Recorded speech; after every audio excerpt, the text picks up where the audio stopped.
Alright, ভিডিওতে এখন দেখাবো rotator cuff exercise.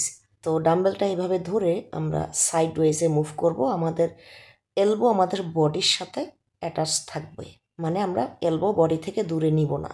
Rotator cuff এক্সারসাইজটা শোল্ডারের এক্সারসাইজ। এটা করলে আপনাদের শোল্ডারের হেলথ ভালো থাকবে, স্ট্রেংথ অ্যান্ড স্টেবিলিটি বাড়বে, ফ্লেক্সিবিলিটি বাড়বে এবং রেঞ্জ অফ মোশনও কিন্তু বাড়বে এবং পেইন কম হবে এই এক্সারসাইজটা করলে।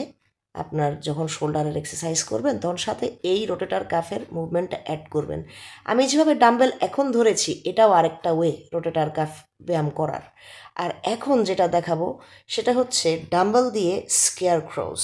তো স্কেয়ার ক্রো হচ্ছে এটাও একটা এক্সারসাইজ যেটা শোল্ডারের খুব কাজে আসে এবং এতে করে আপনার শোল্ডারের স্টেবিলিটি বাড়ে, তারপরে রোটেটর কাফের স্ট্রেংথ বাড়ে, ডেল্টয়েডসের স্ট্রেংথ বাড়ে এবং আপার ব্যাক মাসেলে খুব সুন্দর কাজ করে।